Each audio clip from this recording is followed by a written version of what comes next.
ጤና ይስጥልን። ይህ ባና ሚዲያ ነው። ከባና ሚዲያ ለዛሬ ያዝናቸውን ዘገባዎች አሁን ማስደመጥ ጀመርን። አበይት ነጥቦቹን እናስቀድማለን። የትግራይ ጊዜያዊ አስተዳደር ፕሬዝዳንት ሌተናል ጀነራል ታደሰ ወረደ ቀደም ሲል ሚያዝያ 13 ቀን 2018 ዓ.ም የህወሓትን ውሳኔ እንደሚቀበሉ ፍንጭ ሰጥተው የነበረ ቢሆንም ባልተጠበቀ ሁኔታ በማግስቱ ሚያዝያ 14 ቀን በሰጡት መግለጫ የፓርቲውን ውሳኔ ውድቅ ማድረጋቸውን አስታውቀዋል። ፕሬዝዳንቱ ውሳኔያቸውን የቀየሩት ከጠቅላይ ሚኒስትር አብይ አህመድ በተደወለ ስልክ ነው ተብሏል። በቀዳሚነት ይዘነዋል። ባለፈው ሳምንት ሚያዝያ 6 ቀን 2018 ዓ.ም በባህር ዳር ከተማ ቀበሌ 02 መኳንን ስለሺ በተባለ ሆቴል ተቀጥራ ትሰራ በነበረችው ወጣት መሐሌት ማሩ ወንጀል ፈጽሟል የተባሉ ተጠርጣሪዎች በመቀሌ በትግራይ ፖሊስ ተያዙ። የአማራ ክልል ፖሊስም ለትግራይ ፖሊስ የምስጋና መልእክት ልኳል። እናስደምጣቸዋለን። በምዕራብ ትግራይ ሰብአዊነት የጎደለው የመንቀሳቀስ ገደብ በትግራይ ተወላጆች ላይ እየደረሰ መሆኑንና አካባቢው ለተመላሾች ደህንነት የሚሰጥ አለመሆኑን ሂዩማን ራይትስ ዎች ባወጣው ሪፖርት አረጋገጠ። በገዛ መሬታቸው እንደ ሁለተኛ ዜጋ እየታዩ ያለምንም ማቋረጥ ከቀያቸው የመፈናቀልና ስልታዊ የዘር ማጥፋት ወንጀል እየተፈጸመባቸው መሆኑንም ሂዩማን ራይትስ ዎች ይፋ አድርጓል። በዝርዝር ይዘነዋል። የብልጽግናው አገዛዝ በቀድሞ የሰላም ሚኒስትር ዴኤታ ታዬ ደንደዓ ላይ የመሰረታቸውን 3 ክሶች በተከታታይ ማቋረጡ ተሰማ። የቀድሞ የኦህዴድ ባለስልጣን ዛሬ ችሎት ቢቀርቡም የተመሰረተባቸው ክስ እንደተቋረጠ ተነግሯቸዋል። ብልጽግና ያልተጠበቀ እርምጃውን የወሰደው እየደረሰበት ባለው ጫና ምክንያት ሊሆን እንደሚችል ታዛቢዎች በመግለጽ ላይ ናቸው። ዝርዝር አለን። በሆርሙዝ ወሽመጥ በ3 መርከቦች ላይ ጥቃት ተፈጸመ። ፕሬዝዳንት ትራምፕ ኢራን ከድርጊቷ ካልታቀበች ሀገሪቱን ደብድቦ እስከ ማጥፋት የሚደርስ ጠንካራ እርምጃ እንደሚወስዱ ማስጠንቀቂያ ሰጥተዋል። የሚሉና ሌሎችንም ዜናዎች ይዘናል። አብራችሁን ቆዩ። ሌተናል ጀነራል ታደሰ ወረደ የህወሓትን ውሳኔ መፈንቅለ መንግስት ሲሉ አጣጣሉ። ውሳኔያቸውን የለወጡት በጠቅላይ ሚኒስትሩ ግፊት እንደሆነ እየተነገረ ነው። የትግራይ ጊዜያዊ አስተዳደር ፕሬዝዳንት ሌተናል ጀነራል ታደሰ ወረደ ቀደም ሲል ሚያዝያ 13 ቀን 2018 ዓ.ም የህወሓትን ውሳኔ እንደሚቀበሉ ፍንጭ ሰጥተው የነበረ ቢሆንም ባልተጠበቀ ሁኔታ በማግስቱ ሚያዝያ 14 ቀን በሰጡት መግለጫ የፓርቲውን ውሳኔ ውድቅ ማድረጋቸውን አስታውቀዋል። ጀነራሉ ለግል ሚዲያዎች ብቻ በሰጡት አጭር መግለጫ ቀደም ሲል ውሳኔውን አከብራለሁ በማለት የሰጡት ቃል የተዛባ ትርጉም እንደተሰጠው ጠቅሰው ያከበሩት የሀሳብ ነጻነትን እንጂ የውሳኔውን ይዘት እንዳልሆነ ግልጽ አድርገዋል። ምንም እንኳን ጀነራሉ አሁን ውሳኔውን እንደማይቀበሉ ቢገልጹም ሚያዝያ 13 በሰጡት መግለጫ ግን የህወሓት ውሳኔ በክልሉ ላይ ሌላ መከፋፈልና ተጨማሪ ግጭትና ጦርነት የማይጋብዝ ከሆነ ውሳኔው የሚከበር ነው ብለው ነበር። አሁን በሰጡት ማብራሪያ ግን ህወሓት በአክሱም ባካሄደው የማዕከላዊ ኮሚቴ ስብሰባ በ2012 ዓ.ም በህዝብ የተመረጠው ነባር መንግስትና ምክር ቤት ይመለስ በሚል ያስተላለፈው ውሳኔ አደገኛና ወደ አዲስ ግጭት የሚጋብዝ ነው ሲሉ ጀነራሉ በጽኑ ተቃውመዋል። ይህ አካሄድ በሰላማዊ መንገድ የማይከወን ከሆነ መፈንቅለ መንግስት ወይም ኩዴታ ተደርጎ እንደሚቆጠርና ይህም ለትግራይ ህዝብ የማይመጥን የድንቁርና ፖለቲካ መሆኑን አስረድተዋል። ጀነራል ታደሰ ወረደ አክለውም ስልጣናቸውን በጩኸትና በደበ ውሳኔ እንደማይለቁ ገልጸው የትግራይ ደቡባዊ ዞን የህወሓትን ውሳኔ መቀበሉን በሚዲያ ማስተጋባቱ ስህተት እንደሆነና ይህም የቆየና የፓርቲውን የመንግስት መዋቅር መደበላለቅ ውጤት መሆኑን ጠቁመዋል። አሁን ያለው ችግር የፖለቲካ ሊቃን ብቻ ሳይሆን ምሁራንን፣ የሃይማኖት አባቶችና ነጋዴዎችን ያሳተፈ ውይይት እንደሚያስፈልግም አሳስበዋል። ይሁን እንጂ ጀነራሉ በ24 ሰዓት ልዩነት ውስጥ የሰጡት መግለጫ ለምን ተለወጠ የሚለው ጥያቄ አነጋጋሪ ሆኗል። ለህወሓት ቅርበት ካላቸው ምንጮች የተገኘው መረጃ እንደሚያመለክተው ጀነራል ታደሰ ወረደ እንዲቀይሩ ከከፍተኛ የመንግስት ባለስልጣናት ግፊት ተደርጎባቸዋል ተብሏል። መረጃው እንደሚያስረዳው መጀመሪያ ከፌዴራል መንግስቱ ባለስልጣን ዶክተር አብርሃም በላይ የተደወለላቸው ሲሆን በመቀጠልም ጠቅላይ ሚኒስትር አብይ አህመድ በቀጥታ ስልክ በመደወል ውሳኔውን ካልተቃወምክና ከስልጣን አልወርድም ብለህ መግለጫ ካልሰጠህ ከህወሓት ጋር እንደተባበርክ ተቆጥሮ እርምጃ ይወሰድብሃል የሚል ጥብቅ ትዕዛዝ እንደሰጧቸው ምንጮች ገልጸዋል። ጀነራሉ ይህንን ተከትሎ ነው ሐሳባቸውን እንደቀየሩ ለተመረጡ የግል ሚዲያዎች ብቻ ማብራሪያ የሰጡት። በመግለጫው የተገኙ ጋዜጠኞች ግን ተጨማሪ ማብራሪያ እንዲሰጠን በጠየቅነው መሰረት ነው መግለጫው የሰጡን ብለዋል። ያም ሆነ ይህ ጀነራል ታደሰ ወረደ ውሳኔውን መቃወማቸውና የፌዴራል መንግስት አቋም ማንጸባረቃቸው የጊዜያዊ አስተዳደሩ ራሱን የቻለ የፖለቲካ ቁመና ላይ ጥያቄ የሚያስነሳ ከመሆኑም በላይ በአጠቃላይ በህወሓትና በጊዜያዊ አስተዳደሩ መካከል ያለውን ክፍተት የበለጠ የሚያሰፋ ነው። በአንድ በኩል ህወሓት የቆየውን ህጋዊነት ለመመለስ መሞከሩ፣ በሌላ በኩል ፌደራል መንግስቱ በጀነራሉ በኩል የራሱን ፍላጎት ለማስፈጸም መጣሩ በመካከሉ ያለውን የትግራይ ህዝብ ለከፋ ማህበራዊና ፖለቲካዊ ቀውስ እየዳረገው ይገኛል።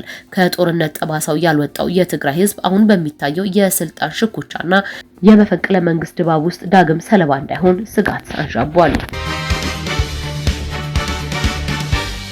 የህዝባዊ ወያኔ ሓርነት ትግራይ ህወሓት የወረዳ የከተማ የዞንና ከፍተኛ አመራሮች በወቅታዊ የትግራይና የድርጅቱ ጉዳዮች ላይ ከመከሩ በኋላ ባለ 6 ነጥብ የአቋም መግለጫ አውጥተዋል። የህወሓት ማዕከላዊ ኮሚቴ በፕሪቶሪያ ስምምነት ተበትኖ የነበረው የትግራይ ክልል ምክር ቤት በአስቸኳይ ወደ መደበኛ ስራው እንዲመለስ ያሳለፈውን ውሳኔ እንደሚደግፉና ለተግባራዊነቱ እንደሚሰሩ ገልጸዋል። አመራሮቹ ህዝባዊ መንግስታችን ለመከታችን በሚል መሪ ቃል ባካሄዱት መድረክ የፕሪቶሪያው የሰላም ስምምነት በብልጽግና መንግስት በኩል በግልጽ እየፈረሰ ነው ሲሉ ከሰዋል።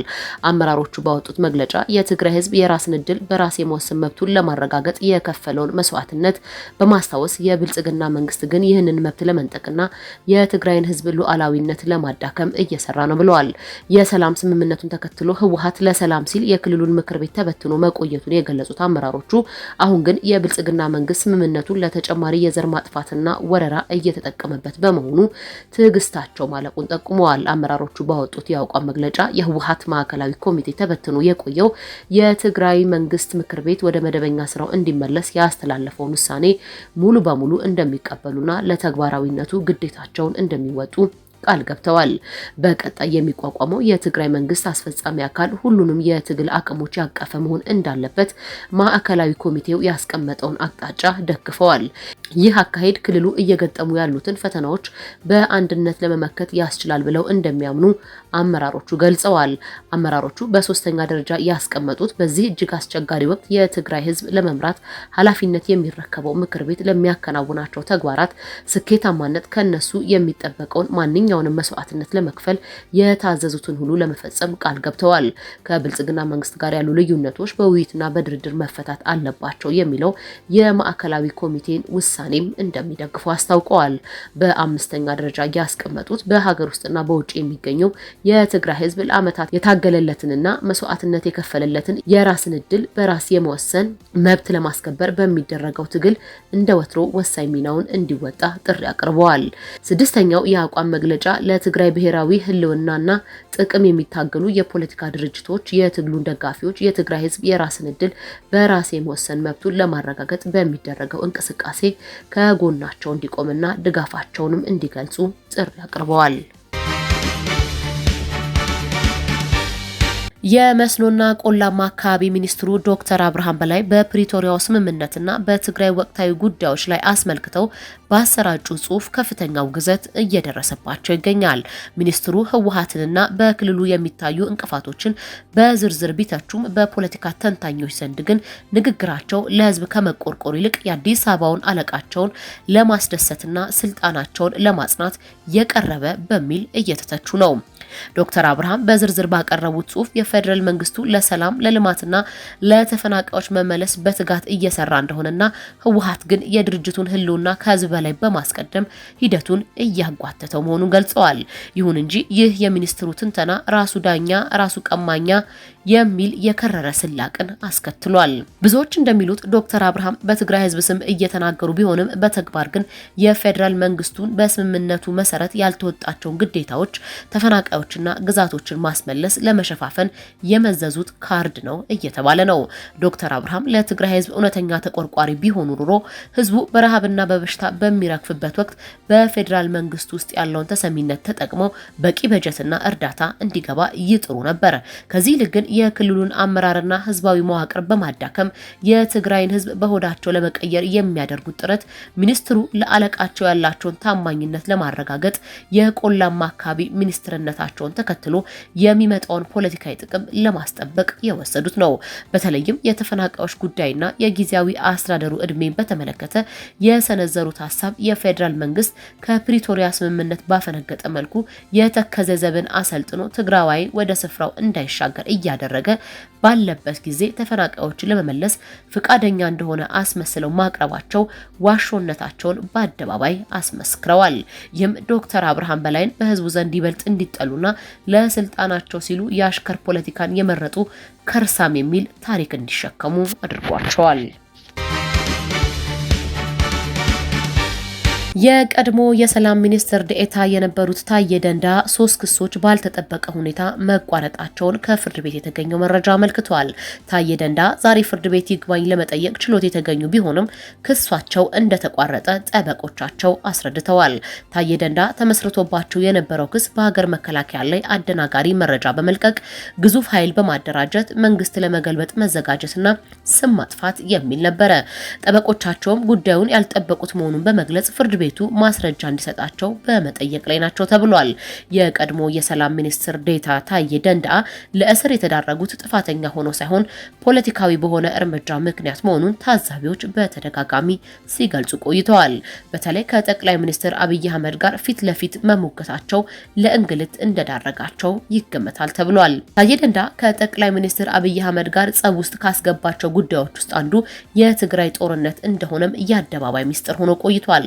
ታዬ ደንዳ የትግራይን ጦርነት የጀመረው አብይ አህመድ ነው፣ ጥቅምት 24 የሚባል ነገር የለም የሚል ከፍተኛ ትችት መሰንዘራቸው አይዘነጋም። እዚህ ብቻ ሳያበቃ አብይ አህመድ አማራን ሰብራለሁ የሚል አቋም እንዳለው ማጋለጣቸው በብልጽግናው መንደር ከፍተኛ ድንጋጤ ፈጥሮ ነበር ይባላል።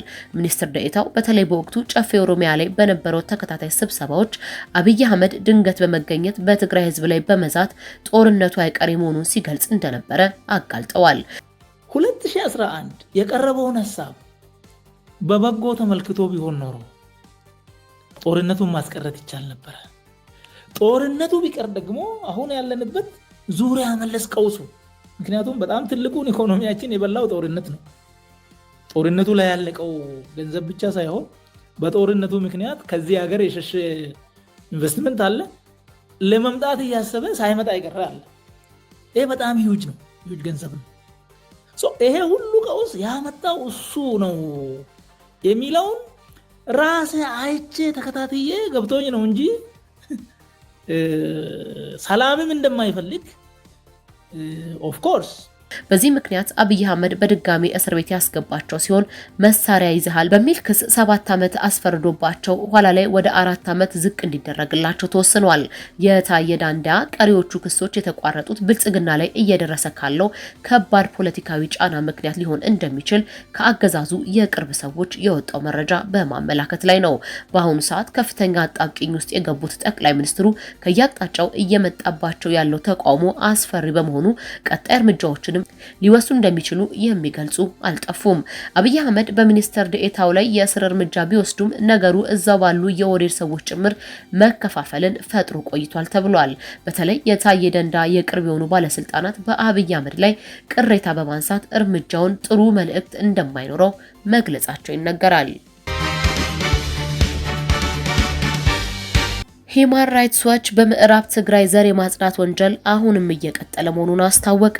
ዓለም አቀፉ የሰብአዊ መብት ተሟጋች ድርጅት አምነስቲ ኢንተርናሽናል በ65ኛው ዓመታዊ ሪፖርቱ በመላው ዓለም በተለይም በአፍሪካ ያለውን የሰብአዊ መብት አያያዝ እጅግ አሳሳቢ ደረጃ ላይ መድረሱን ገለጸ። የዓለም የሰብአዊ መብቶች ሁኔታ በ2026 የተሰኘው ሰነድ በአህጉሪቱ አምባገነንነት እየጠነከረና የሀሳብን የመግለጽ ነጻነት እየጠበበ መምጣቱን አስፍሯል። የኢትዮጵያን ሁኔታ በተመለከተም ሪፖርቱ ሰፊ ትንታኔን የሰጠ ሲሆን ከፕሪቶሪያው የሰላም ስምምነት በኋላ መረጋጋት ይመጣል ተብሎ ቢጠበቅም በተቃራኒው አገሪቱ ወደ አዳዲስ ግጭቶች እየገባች መሆኑን አመልክቷል። በአማራ ክልል በመንግስት መከላከያና በፋኖ ታጣቂዎች መካከል በሚካሄደው ውጊያ ሰው አልባ አውሮፕላኖች፣ ድሮኖች በሰላማዊ ሰዎች ላይ ያነጣጠረ ጥቃት እያደረሱ መሆኑንና ይህም የጅምላ ግድያን እያስከተለ መሆኑን አምነስቲ አረጋግጧል። በምዕራብ ትግራይ የሚገኙ ተጋሩ አሁንም በገዛ መሬታቸው እንደ ሁለተኛ ዜጋ እየታዩ ያለምንም ማቋረጥ ከቀያቸው የመፈናቀልና ስልታዊ የዘር ማጥፋት ወንጀል እየተፈጸመባቸው መሆኑን ሂዩማን ራይትስ ዎች ይፋ አድርጓል። ተቋሙ በጥርና በየካቲት ወር 2026 ዓ.ም በምዕራብ ትግራይ የሚኖሩ 40 ሰዎች ከታህሳስ 2025 ጀምሮ ከአካባቢው የሸሹ 17 ተፈናቃዮችን እንዲሁም ሰራተኞችና ዲፕሎማቶችን በማነጋገር ያጠናቀረውን አዲስ ሪፖርት አውጥቷል። ሪፖርቱ የተጋሩ የማያቋርጥ መፈናቀል በሚል ርዕስ ባወጣው መግለጫ በዞባው አሁንም ያልተገደበ የሰብአዊ መብት ጥሰት እየተፈጸመ መሆኑን አረጋግጧል። በአሁኑ ወቅት በምዕራብ ትግራይ ከፍተኛ ግፍና የሰብአዊ መብት ረገጣ የፈጸሙ ግለሰቦች አሁንም በስልጣን ላይ እንደሚገኙ የገለጸው ተቋሙ ይህም ተፈናቃዮች በሰላም ወደ ቀያቸው እንዳይመለሱ ትልቅ እንቅፋት መሆኑን አመልክቷል። እንደ ሂዩማን ራይትስ ዎች ዘገባ ከሆነ በአካባቢው የሚገኙ የጸጥታ ኃይሎችና ባለስልጣናት በተጋሩ ላይ ስልታዊ የዘር ማጽዳት፣ የማሰር፣ የመሰወር እንዲሁም በስራ በእንቅስቃሴና በአገልግሎት አሰጣጥ ላይ ከባድ ገደቦችን እየጣሉ ይገኛሉ። በተለይም ከ2020 እስከ 2022 ባለው የጦርነት ወቅት ንብረት መሬታቸውን ያጡ ተጋሩ አሁንም ቀጣይነት ያለው እንግልትና እስራት እየደረሰባቸው መሆኑን ለተቋሙ በሰጡት ቃል ገልጸዋል። ዓለም አቀፉ ማህበረሰብ በምዕራብ ትግራይ እየተፈጸመ ያለውን ግፍ አይቶ እንዳላየ ማለፉ ችግሩን እንዲባባስ ማድረጉን የጠቀሰው መግለጫው ጉዳዩ አስቸኳይ ትኩረት እንደሚያሻም አሳስቧል። የኢትዮጵያ መንግስት በምዕራብ ትግራይ እየፈጸመ ያለውን ስልታዊ አድሎና የዘር ማጽዳት በአስቸኳይ እንዲያቆም፣ ጥሰቱን በፈጸሙ ባለስልጣናት ላይም ምርመራ ተካሂዶ በህግ እንዲጠየቁ ጥሪ አቅርቧል። በተጨማሪም የተባበሩት መንግስታት ድርጅት ልዩ መርማሪዎችና ገለልተኛ ተቋማት ወደ አካባቢው ገብተው እንዲመረምሩም መንግስት ፍቃድ እንዲሰጥ ተጠይቋል። የኢትዮጵያ ዓለም አቀፍ አጋሮች የአፍሪካ ህብረትና የአውሮፓ ህብረት በምዕራብ ትግራይ ለሚፈጸመው ጥሰት ተጠያቂነት እንዲሰፍን ግፊት እንዲያደርጉ ሂዩማን ራይትስ ዎች አሳስቧል።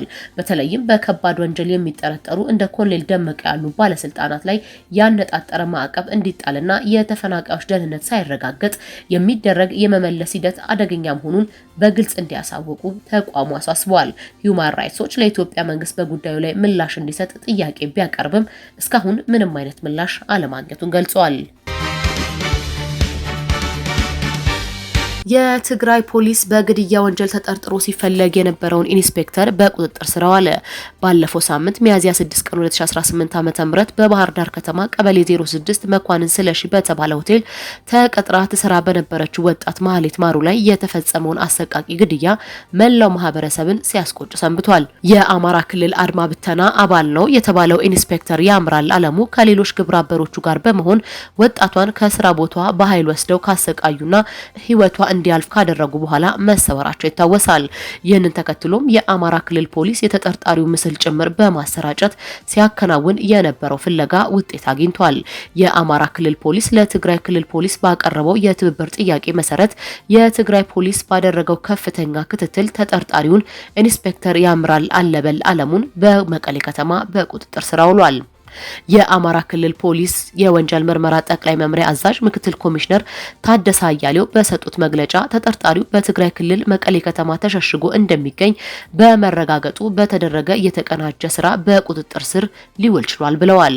ለዚህ ስኬታማ ስራ የትግራይ ክልል ፖሊስ ኮሚሽን ላበረከተው የላቀ አስተዋጽኦ ምክትል ኮሚሽነር ታደሰ አያሌው በአማራ ክልል ፖሊስና ዋና ጠቅላይ መምሪያ ስም ምስጋና አቅርበዋል።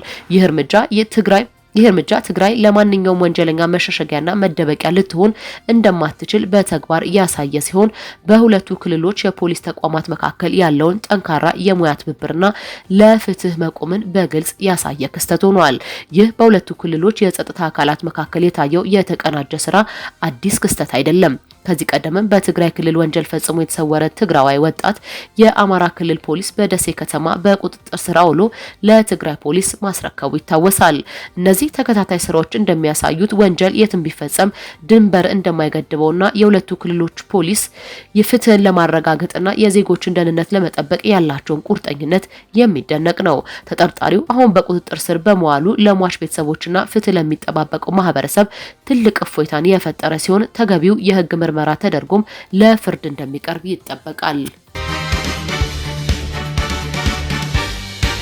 በሆርሙዝ የባህር ሰርጥ ላይ በነዳጅ ጫኝ መርከቦች ላይ የተፈጸመው ጥቃትና ተከታታይ ወታደራዊ እርምጃዎች በአሜሪካና በኢራን መካከል ያለውን ውጥረት ወደ አዲስ ምዕራፍ አሸጋግሮታል። የዩናይትድ ኪንግደም የባህር ንግድ ኦፕሬሽን ማዕከል እንዳስታወቀው በሰርጡ ላይ በደረሰ ጥቃት አንዲት መርከብ በእሳት ስትያያዝ ኤምኤስሲ ፍራንቼስካና ኤፓሚኖዳንስ የተሰኙ ሁለት የንግድ መርከቦች ደግሞ ከእስራኤል ጋር ግንኙነት አላችሁ በሚል በኢራን ወታደራዊ ኃይል ቁጥጥር ስር ውለዋል። ይህ እርምጃ የተወሰደው ፕሬዝዳንት ዶናልድ ትራምፕ ከኢራን ጋር ያለው የተኩስ አቁም ስምምነት እንደሚያራዝሙ በገለጹበት ማግስት ቢሆንም የኢራን ወገን ግን የተኩስ አቁሙ የአሜሪካ የጊዜ መግዣ ዘዴ ነው በማለት አጣጥሎታል። የኢራን ፓርላማ አፈ ጉባኤ አማካሪ ማሃዲ ሙሐመድ አሜሪካ በኢራን ወደቦች ላይ የጣለችውን የባህር ላይ እገዳ ከቦምብ ድብደባ የማይተናነስ መሆኑን በመጥቀስ ወታደራዊ ምላሽ መስጠት አስፈላጊ መሆኑን አስታውቀዋል። በሁለቱ ሀገራት መካከል በፓኪስታን አስተናጋጅነት ሊካሄድ ታቅዶ የነበረው የሰላም ድርድርም አደጋ ላይ ወድቋል። የአሜሪካ ምክትል ፕሬዝዳንት ጄዲ ቫንስ እስካሁን ኢስላማባድ ያልገቡ ሲሆን የኢራን ተወካዮችም አሜሪካ በጣለችው የ27 መርከቦች እገዳ ምክንያት ለንግግሩ ፍቃደኛ ለመሆናቸው ታውቋል። ይህም በዚህ ሳምንት ሊካሄድ የታሰበውን የሰላም ተስፋ አዳጋች አድርጎታል። ፕሬዝዳንት ትራምፕ ኢራን ከድርጊቷ ካልታቀበች ሀገሪቱን ደብድቦ እስከ ማጥፋት የሚደርስ ጠንካራ እርምጃ እንደሚወስዱ ማስጠንቀቂያ ሰጥተዋል። የኢራን ጦር ኃይል በበኩሉ ጣታችን በቃታ ላይ ነው በማለት ለማንኛውም ጥቃት ፈጣንና ኃይለኛ ምላሽ ለመስጠት በሙሉ ዝግጁነት ላይ መሆኑን ገልጿል። በአሁኑ ወቅትም ዓለም አቀፍ የነዳጅ ንግድ ላይ ከፍተኛ ተጽዕኖ ያለው የሆርሙዝ ሰርጥ በወታደራዊ ፍጥጫ ተከቦ የሚገኝ ቢሆንም ዲፕሎማሲያዊ ጥረቶች አሁንም ሙሉ በሙሉ እንዳልተቋረጡ ይነገራል። የተከበራችሁ የባና ሚዲያ ተከታታዮች ለዛሬ ያዝናቸው ዜናዎች እነዚህን ይመስሉ ነበረ። ስለተከታተላችሁን ከልብ እናመሰግናለን። መረጃዎቻችን ለሌሎችም እንዲደርሱ ቪዲዮውን ላይክና ሼር ማድረጋችሁን እንዳትረሱ። ለቻናላችን አዲስ የሆናችሁ ደግሞ ሰብስክራይብ በማድረግ የቤተሰባችን አካል ይሁኑ።